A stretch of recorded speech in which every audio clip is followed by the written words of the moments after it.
வணக்கம். இந்த ஆண்டு பிறந்தோன்னே எல்லாரும் சொல்கிறது இந்த ஆண்டு சூப்பராக இருக்கும், அப்படி இருக்கும், இப்படி இருக்கும். இதைத்தான் எனக்கு தெரிஞ்சு ஒரு 7-8 வருஷமாக சொல்லிக்கிட்டு இருக்கோம். 10 வருஷமாக காலங்கமாக அப்படி தான் சொல்லிக்கிட்டு இருக்கோம். காலம் மாறிச்சு. காலன்றதான் மாறி மொழியே காலம் மாறுறதில்ல. அதுக்கு மாறணும்னா நம்ம சரியான உழைப்பு, நேர்மையான எண்ணம், நெகட்டிவான விஷயங்கள் எல்லாம். எதை பார்த்தாலும் வீடு கட்ட போகிற மாப்பிள்ளை அப்படின்னா வீடா அங்கேயா, அங்கெல்லாம் பார்த்தில ரொம்ப கண்ணை ஒன்று வாங்கி மாரிச்சாமி சீரழிந்து கடைசியில் காசா நோய் வந்து இறந்து போயிட்டேன் தெரியுமா. இப்படி தான் ஆரம்பிக்கும். இந்த மாதிரி நெகட்டிவாக பேசுகிற ஆள் இந்த வருஷத்தில் வேணாம். உங்கள் கூட இருக்கிற ஆளை நல்லா எனர்ஜெட்டிக்காக இருக்கிற ஆளாக கூட வைங்க. அதுக்கு சில விஷயம் சொல்லுவாங்க. மிகச்சிறந்த பாடகர் யாருன்னு கேட்டிங்கன்னா நடிகர் கே.ஆர். ராமசாமி. அந்த காலத்தில் நல்லா கவனிங்க. கே.ஆர். ராமசாமி ஒரு பாட்டை வேணாம்னு ப்ரொடியூசர் சொன்னது மீறி ஒரு பாட்டு பாடினார். பாட மாட்டேன், இனி நான் பாட மாட்டேன். அதான் அவர் கடைசி பாட்டு. அதுக்கடுத்து அவர் பாடவே முடியல. அதில் டி.எம். சவுந்தரராஜன் மாதிரி ஒரு சிங்கரை பார்த்ததில் மதுரைக்காரர், அதுவும் சௌராஷ்டிரா மொழி, ஆனால் தமிழ் மொழி அப்படி உச்சரிப்பார். அவர் மாதிரி ஒரே வருஷத்தில் 40 படங்களுக்கெல்லாம் பாடியிருக்கார். பார்த்தீங்களா, அது எம்ஜிஆருக்கெல்லாம் அவர் கொடுத்த அந்த குரல் வளம் தான் அவர் ஆளுமைக்கு வர்றதுக்கு, ஆட்சிக்கு வர்றதுக்கே கூட காரணமாக இருந்துச்சு. ஆனால் அவருக்கு எது முடிவாக இருந்துச்சு தெரியுமா? அவர் நெகட்டிவாக பாடின 2 பாடல். ஒருதிலை ராகம் படத்தில் என் கதை முடியும் நேரம் இது முத பாட்டு, நான் ஒரு ராசியில்லா ராசா 2 முடிஞ்சா. இது மாதிரி என்எஸ் கிருஷ்ணன் போய் தங்கவேல் உதவி பண்ணுங்கன்னும் போது என் லட்சுமியே உனக்கு கொடுக்குறேன்னு சொல்லி என்எஸ் கிருஷ்ணன் கொடுத்தார். அதோடு என்எஸ் கிருஷ்ணன் சாருடைய லைஃப் இறங்கி தங்கவேல் அவர்கள் பெருசாக வந்ததுன்னு சொல்லுவாங்க. இதுதான் விஷயம்.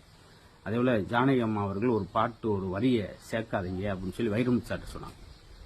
கொட்டை இழந்த மனைவி அப்படின்னு சொல்லி ஒரு வார்த்தையை சேர்க்காதீங்க. அது என்ன பாட்டில் வரும்னா நாதமின் ஜீவனே ஒரு பாட்டில் அந்த வரி வரும். வேணாம்னு ஜானகி அம்மா சொல்லியும் அந்த பாட்டை வைக்கணும்னு சொல்லி வைரமுத்து சார் சொன்னப்ப, கொஞ்ச நாட்கள் ஜானகி அம்மாவோட கணவர் இறந்தப்ப வைரமுத்து சாரால் முகம் கொடுத்து பேச முடியும். அது மாதிரி ஒரு வார்த்தை கொல்லும், ஒரு வார்த்தை வெல்லும். இனிய வார்த்தை இரும்பு கதையும் திறந்து விடும். எல்லை கொட்டினா அள்ளலாம், சொல்ல கொட்டினா அள்ள முடியாது.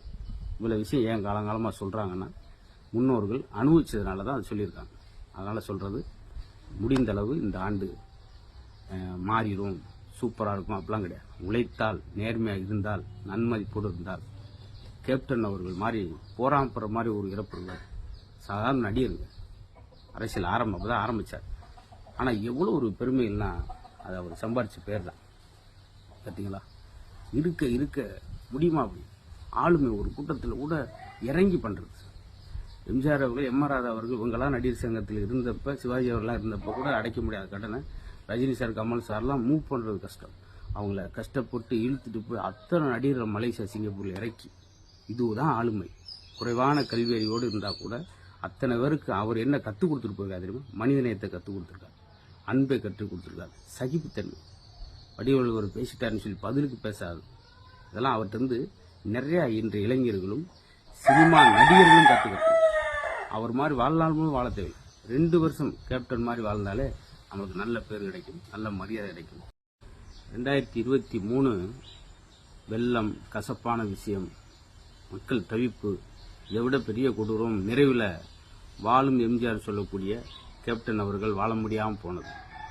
இந்த மாதிரி நிறையா நம்மளை நாரடிச்சிருச்சு. தேங்காய் நாரடிச்சிருச்சு. அதனால் இந்த வருஷமாவது 24 பிறந்துருச்சு. இந்த வருஷமாவது நம்ம எல்லாருக்கும் ரொம்ப பீஸ்ஃபுல்லான ஒரு வருஷமாக இருக்கணும்னு நம்ம எல்லாரும் ஆசைப்படுறோம். ரொம்ப பொருளாதாரம் எடுத்துகிட்டு மட்டை எடுத்துகிட்டு பீஸ் கட்டியை பிடிங்கிட்டு கரண்ட் இல்லாமல் கிடைக்காம பக்கத்து வீட்டுக்காரன் புல்லை பிடுங்கி யார் என்ன பிடுங்கன்னு கேட்கக்கூடாதுல்ல. இவ்வளோ கொண்டு சேர்ந்துருக்கேன். கொஞ்சம்